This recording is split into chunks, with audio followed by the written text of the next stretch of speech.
चीन पाकिस्तान मिलके भारत पे हमला कर दें तो क्या है बेयर मिनिमम फोर्स स्ट्रक्चर जो हमें चाहिए होगा। भारत की वायु शक्ति एयर पावर में एक बहुत सीरियस क्राइसिस हमारे सामने आ गया। 1962 के युद्ध के बाद अंदाज लगाया गया कि टू फ्रंट वॉर से निपटने के लिए यानी collusive threat from China and Pakistan, अगर दोनों आज साहब जनाब आप थ्री फ्रंट सिचुएशन में हैं। Three front situation, China, Pakistan, Bangladesh और 3.5 आपका इंटरनल फ्रंट आपके माओइस्ट।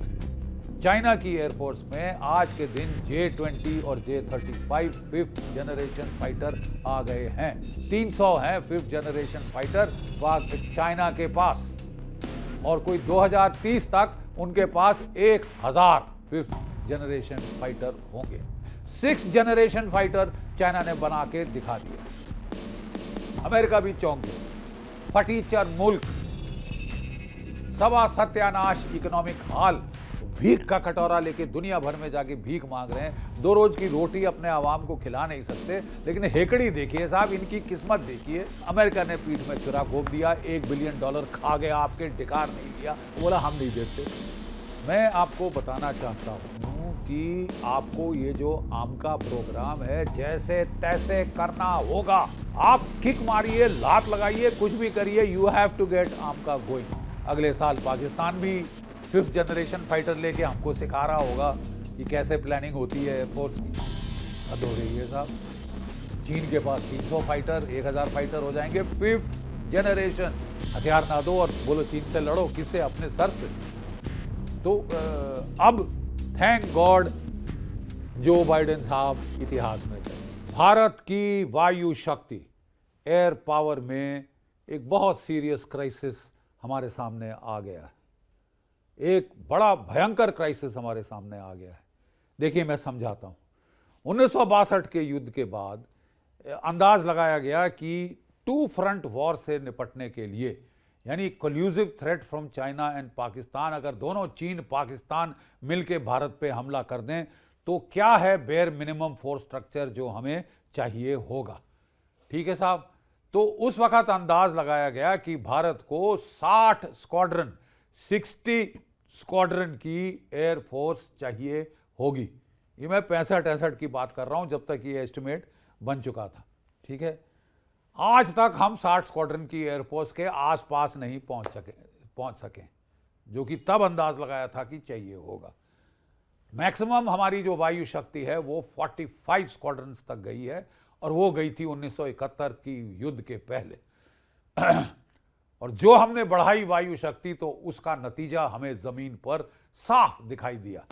1971 में हमने पाकिस्तान के 2 टुकड़े कर दिए, एक नया देश बांग्लादेश शक्ति के, अपनी भारत की सैन्य शक्ति के आधार पे उसका निर्माण किया, और 93,000 कैदी, जो कि largest mass surrender after second world war, हमने कराया। ये होता है फायदा वायु शक्ति पे अगर आप तवज्जो दें। That was the highest, 45 is the highest point. ठीक है साहब। और 60 स्क्वाड्रन तो दरकिनार। उसके बाद साहब फिर जब इसको रीअसेस किया गया तो बोले साहब टेक्नोलॉजी में बड़ा इजाफा हुआ है, प्रिसिशन गाइडेड म्यूनिशंस आ गए हैं। अगर पहले जो सर्कुलर एरर ऑफ प्रोबेबिलिटी होता था एक बॉम्ब का, वो 1000 फुट था, तो अब वो 1 मीटर पे आ गया। ऐसा कि मतलब आप पिन पॉइंट फायर कर सकते हैं। इसलिए पहले बहुत सारे बॉम्बर, बहुत सारे एयरक्राफ्ट, बहुत सारे बॉम्ब्स चाहिए होते थे वही रिजल्ट हासिल करने के लिए। जो पहले एक स्क्वाड्रन करता था हजारों बॉम्ब्स के साथ, वो एक जहाज आज कर सकता है प्रिसिशन गाइडेड म्यूनिशन के साथ। तो इसके चलते बोले साहब एवैक्स आ गए हैं, प्रिसिशन गाइडेड म्यूनिशंस आ गए हैं, 4.5 जनरेशन एयरक्राफ्ट आ गए, जैसे F-16, F-18, रफाल इत्यादि। और फिर उसके बाद साहब आ गए हैं 5th जनरेशन फाइटर एयरक्राफ्ट और precision guided munition, BVR beyond visual range, आपके एयर टू एयर कॉम्बैट के लिए, क्रूज मिसाइल जो कि स्टैंड ऑफ डिस्टेंस से फायर किए जा सकते हैं। तो मतलब कि साहब कहने का मतलब ये है कि अब आप कम एयरक्राफ्ट से, कम बॉम्ब से वही टास्क कर सकते हैं जिसके लिए कहीं ज़्यादा चाहिए, 10 गुना ज़्यादा चाहिए होते थे। तो फिर भी जो अंदाज लगाया गया आपको 42 स्क्वाड्रन की एयरफोर्स चाहिए। कितनी है आपकी एयरफोर्स साहब आज के दिन? 30 स्क्वाड्रन, और घट रही 30 स्क्वाड्रन एंड गोइंग डाउन। तो ये तो साहब हमारा हाल है। अब कैसे हुआ, क्यों हुआ, कैसे, ये तो बड़ी लंबी दास्तां है साहब, दुख भरी दास्तां है हमारी। बट बात यह है कि यू आर डाउन टू 30, जहां 42 होना चाहिए टू फ्रंट सिचुएशन के लिए। आज साहब जनाब आप 3 फ्रंट सिचुएशन में हैं। 3 front situation, China, Pakistan, Bangladesh, और 3.5 आपका इंटरनल फ्रंट, आपके माओइस्ट, आपके कमीने जो कि जम्मू कश्मीर में हैं, जो कि खालिस्तान में सिर उठाने की कोशिश कर रहे हैं, ये जो गद्दार आपके पीछे बैठने वाले। 3.5 फ्रंट, और आपकी एयरफोर्स 2 फ्रंट के लिए होनी चाहिए थी 42, 3 फ्रंट के लिए आ गई 30। Who is responsible? आप कर क्या रहे हैं? Are we sleep walking to disaster?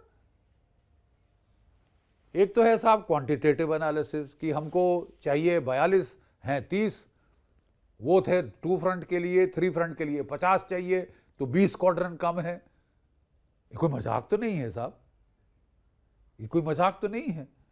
और कई हमारी जो पहले की कांग्रेस सरकारें हैं जिन्होंने पॉलिटिक्स किया, एक्विजिशन के पास पैसे खसोटने का, कमाने का जरिया बनाया, आज उनकी देन है कि हमारा ये हाल हो गया है। बट साहब अब something has to be done about it. अब तो क्राइसिस आ गया आपके सर पे। मैंने बताया क्वांटिटी की प्रॉब्लम है, अब देखिए क्वालिटी साहब। चाइना की एयरफोर्स में आज के दिन J-20 और J-35 5th जनरेशन फाइटर आ गए हैं। 300 हैं 5th जनरेशन फाइटर चाइना के पास, और कोई 2030 तक उनके पास 1000 5th जनरेशन फाइटर होंगे। उनकी पूरी 4.5 जो है जनरेशन की एयरफोर्स हो गई है, और 5th जनरेशन मैंने बताया 300 हो गए हैं। 6th जनरेशन फाइटर चाइना ने बना के दिखा दिया, अमेरिका भी चौंक गया। ये तो हाल है साहब चीन का, जो कि हमारी मेन थ्रेट है। अब जरा आइए पाकिस्तान की तरफ। फटीचर मुल्क, सवा सत्यानाश इकोनॉमिक हाल, भीख का कटोरा लेके दुनिया भर में जाके भीख मांग रहे हैं। 2 रोज की रोटी अपने आवाम को खिला नहीं सकते, लेकिन हेकड़ी देखिए साहब, इनकी किस्मत देखिए। पहले अमेरिका इनको मुफ्त के हथियार देता था, अब चीन इनको घटिया, इनको सस्ते और टिकाऊ हथियार देने शुरू कर दिए हैं, बिल्कुल फ्रेंडशिप प्राइसेस के ऊपर। पाकिस्तान के पायलट्स 6 महीने से ट्रेनिंग कर रहे हैं चीन में F-35 फाइटर्स पे। अगले साल तक वो लाने की कोशिश कर रहे हैं 5th जनरेशन एयरक्राफ्ट। कर लो बात। यानी एक फटीचर मुल्क आपसे आगे निकल गया है। आप दुनिया की 5वीं बड़ी इकोनॉमी है, स्पेस पावर है, एटॉमिक पावर है, वगैरह वगैरह वगैरह, और आपके हाल ये है कि पाकिस्तान आपसे आगे जा रहा है। तुर्की से वो उसने कॉन्ट्रैक्ट किया है कि मैं आपके साथ मिलके 5th जनरेशन एयरक्राफ्ट बनाऊंगा। हमारी साहब 4.5 जनरेशन एयरक्राफ्ट पे चक्का जाम हो गया है, क्योंकि अमेरिका ने दे दिया धोखा। बाइडन साहब ने अच्छा खासा पीठ में छुरी घोप के गए हैं बाइडन साहब। थैंक गॉड वो गए, थैंक गॉड डोनाल्ड ट्रंप आए हैं साहब। और हमें उम्मीद है कि कुछ अब फेरबदल होना चाहिए रिश्तों के अंदर, लेकिन साहब नुकसान तो हमारा हो गया। अब जो है इसका साहब बोले इसका तोड़ क्या है? 5th जनरेशन फाइटर हम कहां से लेंगे? और हमारा एक आम का प्रोग्राम चल रहा है, एडवांस मीडियम कॉम्बैट एयरक्राफ्ट। इसमें साहब अमेरिका के जो GE-404 इंजन लगने थे तेजस में, और GE-414 इंजन लगने थे आमका में। ये सब तय हो चुका था, प्लानिंग कर चुके थे, बना चुके थे। अमेरिका ने पीठ में छुरा घोप दिया, $1 बिलियन खा गया, आपके डिकार नहीं लिया, बोला हम नहीं देते, नहीं है, ये है, वो है, रीनेगोशिएट करो। वह ऐसी छुरी घोपी है पीठ में साहब की जिंदगी भर याद रहेगी आपको। तो साहब अब जो है हमको देखना है कि where to go from here. मैं आपको बताना चाहता हूं कि आपको ये जो आमका प्रोग्राम है जैसे तैसे करना होगा। अगर आप औटार्की चाहते हैं वेपन सिस्टम में, अगर आप इंडिजिनाइजेशन चाहते हैं वेपन सिस्टम में तो काफी तमाशा हो चुका साहब। You will have to make arm का डिलीवर। अब वो बोल रहे हैं कि 2030 में जाके कहीं 2029 में आएगा, पहला मॉडल आएगा साहब, फिर उसकी टेस्टिंग होगी, फिर ये तो 20 पता नहीं कहां चले जाएगी ये। What nonsense. आप किक मारिए, लात लगाइए, कुछ भी करिए, you have to get arm का गोइंग। कोई सवाल नहीं कि ये प्रोग्राम को जेटसन किया जाए, ये प्रोग्राम का दी एंड किया जाए, कोई सवाल नहीं साहब। नहीं तो आप कभी एक शक्तिमान देश बन ही नहीं सकते। आप एक मेजर पावर नहीं बन सकते जब तक आप अपने जहाज खुद नहीं बना रहे, अपने हथियार खुद नहीं बना रहे। Period. Forget your big power, super power ambitions. तो जैसे तैसे आपको यह करना है। इसरो के प्रोग्राम क्यों नहीं फेल होते, उनमें क्यों इतना टाइम नहीं लगता? क्योंकि साहब डायरेक्ट पीएमओ के नीचे काम कर रहे हैं, अकाउंटेबिलिटी है, डंडा चलता है।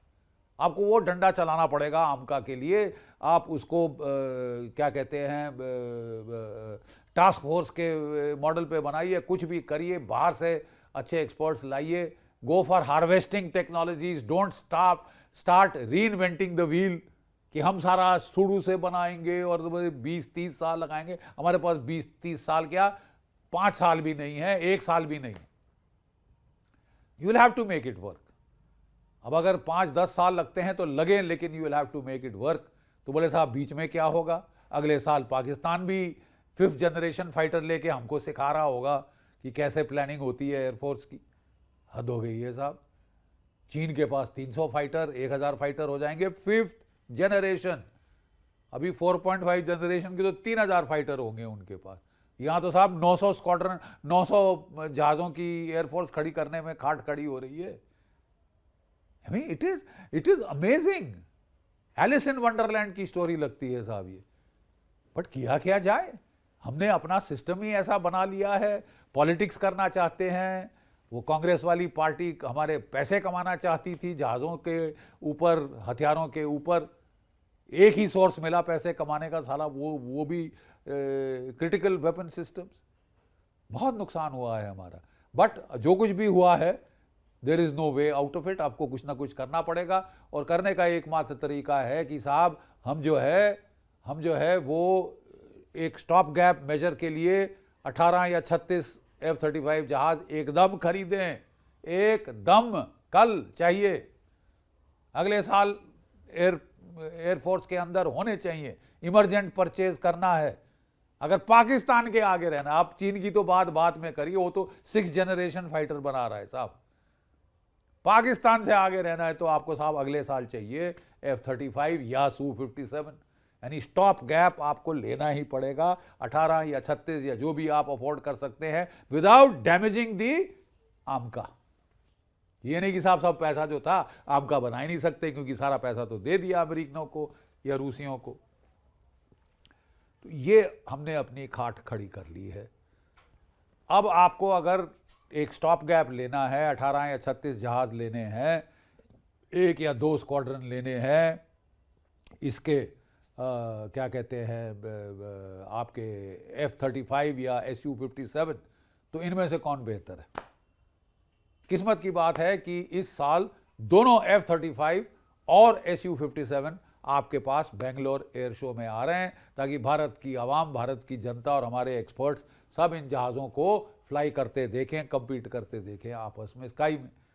बात सीधी है कि हिसाब की अभी तक तो अमेरिका F-35 आपको देने को तैयार नहीं था। जब हमने जहाज़ों की बात करी, वो तुम्हारे लिए F-16 काफ़ी है, जो हमने पाकिस्तान को 20 साल पहले दिए थे। हमारी नज़रों में पाकिस्तान तुमसे ज़्यादा ज़रूरी है। हद हो गई साहब। जिस मुल्क ने आपको पीठ में छुरी घोंपी, ओसामा बिन लादेन को पाला, वो ज़्यादा ज़रूरी बन गया अमेरिका के लिए। थैंक गॉड वो सब भी ख़त्म हो गया है दौर, सब डेमोक्रेट का दौर था ये। तो साहब ये वो कह रहे हैं कि साहब आपको हम F-16 का एडवांस वर्जन देंगे, F-21। You don't deserve F-35। Japan के पास है, ऑस्ट्रेलिया के पास है, बाकी क्वाड कंट्री के पास है, आपको नहीं दे सकते। और फिर आप हमारे सबसे बड़े एलाई हो चीन से लड़ने में। तो क्या मतलब, मंशा क्या है साहब? हथियार ना दो और बोलो चीन से लड़ो, किससे? अपने सर से। तो अब थैंक गॉड जो बाइडेन साहब इतिहास में गए, बहुत नुकसान करके गए भारतवर्ष का। दो टूक शब्दों में।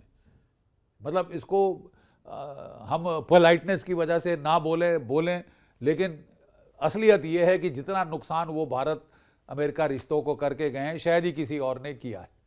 ठीक है साहब, वो तो दुश्मनाई मोल लेने पे आ गए थे। बांग्लादेश में तख्ता पलट, खालिस्तान और कश्मीर में आईएसआई को उकसावा दिया कि गदर करो, कनाडा को सपोर्ट करो, भारत के खिलाफ बोलो कि तुम टेररिस्ट को कैसे मार दिया, टेररिस्ट को कैसे हाथ लगाया, तुम होते कौन हो टेररिस्ट को मारने वाले, हम ओसामा बिन लादेन को कहीं जाके मारें, वो तो हम हैं, तुम कौन होते हो अपने आप को टेररिस्टों से बचाने के लिए, अगर बाइडेन सरकार चाहती है कि टेररिस्ट आप पे हमले करें।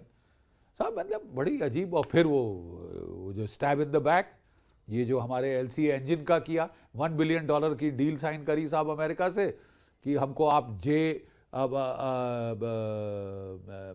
जो JE-404 और 414 इंजन दो, लाइट कॉम्बैट एयरक्राफ्ट के लिए, तेजस के लिए, आमका के लिए। पैसे खा के मुकर गए, नहीं देते, कर लो जो करना। ये तो साहब हाल है। तो अब थैंक गॉड ये जो बाइडेन साहब गए हैं, ये जो दुश्मन बन गई थी डेमोक्रेटिक सरकार इस बुनियाद पे कि यू आर विद अस और अगेंस्ट अस, अब हम रूस से लड़ना चाहते हैं, चीन से हमें कोई लेना देना नहीं, हम रूस से लड़ेंगे और तुम भी रूस के साथ लड़ाई करो, इकट्ठी करो, ये करो वो करो। अरे अजीब पागलपना है ऐसा। सारे हम हथियार बेचारे वो दे रहे हैं, उन्होंने कभी ऐसा धोखा नहीं दिया, पीठ में स्टैब नहीं किया जैसे कि आपने बाइडेन सरकार ने कर दिया। तो अब साहब डोनाल्ड ट्रंप सरकार आई है, शुरू से वो भारत के हिमायती रहे हैं, उनके रिश्ते मोदी जी के साथ बहुत अच्छे रहे हैं। उनके जो भी उन्होंने अपनी नई सरकार में नियुक्ति की है, मार्को रूबियो, वो तो वो सेनेटर हैं जिन्होंने वो बिल पेश किया था सेनेट में कि भारत को मोस्ट अलाइड, नेटो अलाइड जैसा दर्जा देना चाहिए और जापान के बराबरी का दर्जा देना चाहिए, लेटेस्ट वेपन देने चाहिए ताकि वो चीन के खिलाफ खड़ा हो सके, लड़ सके, उसके खिलाफ एक बुलवार्क बने। तो वो आ गए हैं secretary of state Mike vaults, आपके नेशनल सिक्योरिटी एडवाइज़र, और अपनी तुलसी गैबार्ड, वो नेशनल इंटेलिजेंस की हेड। तो ये बहुत ही प्रो इंडियन टीम सी एक आई है, जिसके चलते 4 साल तो हैं हमारे पास जिसमें हम कोई ढंग का काम करा लें। कहा जा रहा है कि डोनाल्ड ट्रंप साहब अब आपको F-35 देना चाहते हैं। कहा जा रहा है कि ये बात भी हुई है फ़ोन के ऊपर, और अगर हम अमेरिका से अपने ताल्लुकात अच्छे करना चाहते हैं, डोनाल्ड ट्रंप साहब बहुत ट्रांजैक्शनल हैं, तुम मेरे को क्या दे रहे हो तो मैं तुम्हें क्या दूँ। तो अगर F-35 डील उनको मिल जाती है तो वो उनकी तो खुशी साथ में बहुत खुश हो जाएंगे, वो बहुत ही एक हमारा अच्छा स्टार्ट हो जाएगा इन नई डोनाल्ड ट्रंप सरकार के साथ। सोचना ये है साहब कि साहब इतिहास क्या कहता है। I mean you can't wish away history ना। डोनाल्ड ट्रंप साहब बहुत अच्छे हैं, हमें बहुत उम्मीदें हैं, लेकिन साहब हमें एक बार धक्का खा चुके हैं। तभी आज तक जो भी हथियार हमने लिए, क्रिटिकल वेपन्स नहीं लिए अमेरिका से। C-17 ट्रांसपोर्ट एयरक्राफ्ट ले लिए, बोइंग मैरीटाइम रिकॉनेसांस एयरक्राफ्ट ले लिए, चिनूक हेलीकॉप्टर ले लिए, अपाचे हेलीकॉप्टर ले लिए, हरक्यूलिस एयरक्राफ्ट ले ली, लेकिन क्रिटिकल वेपन सिस्टम्स नहीं लिए, क्योंकि जो लिए तो धोखा खाए LCA लाइट कॉम्बैट एयरक्राफ्ट के इंजन के मामले में। तो can you trust the American? Number एक can you trust the American? Number 2, ये जो F-35 है बहुत महंगा जहाज है, कोई 1800 करोड़ रुपए का एक जहाज। रफाल जहां की वो बोल रहे थे 1600 करोड़ का है, तो ये 1800 करोड़ रुपए का एक जहाज है, और उसके वो वेपन पैकेज वगैरह लगा के इसमें अब 2 एयर डिफेंस मिसाइल लगते हैं, हमको चाहिए कम से कम 4, मतलब चेंजेस भी कुछ कराने हो तो प्राइस बढ़ेगी। और अगर आपको वो लेने हैं कोई 2 स्क्वाड्रन तो कोई 30-40 करोड़ तो कहीं नहीं गए, और वो पूरा एक्सेसरीज वगैरह लेके 50,000 करोड़ का ये डील होगी केवल 2 स्क्वाड्रन की। ठीक है साहब, उस डील के अंदर आपको बहुत सारा हिडन कॉस्ट होगा, इंफ्रास्ट्रक्चर का कॉस्ट, जो आपके कंप्यूटर्स एक दूसरे के साथ टॉक कर सकते हैं कि नहीं कर सकते। अब यूरोप का तो सिस्टम पहले से अमेरिकन सिस्टम के ऊपर है, आपको तो नया सिरे से सिस्टम एवैक से कनेक्ट करना, दूसरे तीसरे से कनेक्ट करना, वो बनाना पड़ेगा। तो हिडन कॉस्ट बहुत है। और फिर साहब वो है लिमिटेड सॉवरेनिटी। अमेरिका अगर जहाज बेचता है, बोले आप नहीं मैन्युफैक्चर करेंगे साहब, हम तो एलसीए नहीं बनाने दिया इंजन साहब, तो इसको क्या वो आपको बनाने को देगा? मैन्युफैक्चर इन इंडिया तो करने ही नहीं देगा वो आपको। और फिर उसके ऊपर से अड़ंगे लगाएगा कि कहाँ आपने बेस किया है, हम आके इंस्पेक्ट करेंगे, कोई चेंज तो नहीं किया, कुछ जोड़ा घटाया तो नहीं, ये वो ये, मतलब 50 किस्म की प्रॉब्लम्स हैं जो हैं। उम्मीद है कि रिश्तों की बेहतरी के साथ ये स्मूथ ओवर किया जा सकता है, बट नॉट एश्योर्ड। ठीक है साहब, अब बात करें Su-57 की। 2016 में आपने Su-57 सुखाई 57 का 5th generation aircraft deal joint development करने के लिए आप शरीक हुए थे। फिर दोनों में बातचीत शुरू हो गई कि नहीं साहब ये स्टेल्थी नहीं है, ये नहीं है, वो नहीं है, इसमें ये डिज़ाइन चेंज चाहिए, वो चाहिए। रूसी ने कहा जो है सो है, लेना है तो लो, नहीं तो जाओ। और साहब फिर वो खुदा ना खास्ता रशिया यूक्रेन वॉर छिड़ गई। कोई 40-50 ये जेट हैं और लड़ाई के चलते तो रूस कितने बना के आपको दे सकता है, अगर जल्दी में देने हैं, कितने स्पेयर कर सकता है। हाँ, कॉम्बैट टेस्टेड हो गया ये एयरक्राफ्ट, और वो Su-75 भी बना रहा है जो इसका एक्सपोर्ट वर्जन है, और ये सस्ता ज़्यादा होगा अमेरिकन जहाज़ों से। दूसरा, विश्वसनीयता यहाँ कहीं ज़्यादा है, वो इंडिया में मैन्युफैक्चर के लिए भी मान जाएगा रूस। लेकिन बात यह है कि is it the top quality, ये टॉप क्वालिटी है कि नहीं है? मेरा कहना यह है कि साहब ये J-20 और J-35 से तो ज़्यादा अच्छा। Su-57, J-20 और J-35 जो कि चाइना के जेट हैं, जो पाकिस्तान को मिल रहे हैं, उनसे तो साहब ये ऊंचे दर्जे का है। तो अगर पुश कम्स टू शव ये आपके लिए मुफीद हो सकता है। लेकिन अब देखना है कि रशिया यूक्रेन की लड़ाई ख़त्म होगी कि नहीं। अगर नहीं होगी तो साहब हमने जो S-400 मिसाइल मांगे थे 5 बैटरी, अभी तक 3 ही आए हैं, बाकी 2 आ नहीं पाए बिकॉज उनको खुद लड़ाई उनकी चल रही, उनकी जान पे बनी हुई। तो क्या रशिया यूक्रेन वॉर ख़त्म होगी? We don't know. क्या हमको ये इन टाइम अधिक मात्रा में आ पाएंगे कि हम पाकिस्तान के साथ डील कर लें, और चीन तो पहले से ही हमारे सर पे चढ़ा हुआ है। यू सी, ये सारे इम्पॉन्डरेबल्स अभी हैं इन दोनों डील्स के अंदर। जो कुछ भी है साहब, आपको फैसला करना पड़ेगा, जल्दी करना पड़ेगा कि 2 स्क्वाड्रन F-35 लें या 2 स्क्वाड्रन सुखाई 57 लें, और फिर जॉइंट डेवलपमेंट करें, क्या करें। लेकिन जो भी करें ऐसे करें कि आमका इज़ नॉट किल्ड। आप आमका की डील को ख़त्म नहीं कर सकते। ये स्टॉप गैप है 10 साल के लिए, आपके पास एक मतलब बुलवार्क है, एक लाइन ऑफ डिफेंस है, जब तक कि आपका आमका इन प्रोडक्शन में नहीं आना शुरू करता। और आमका वाले प्रोजेक्ट को तो आपको डंडे लगाकर लाइन पे लाना होगा। It is a civilisational imperative. जय भारत, जय हिंद।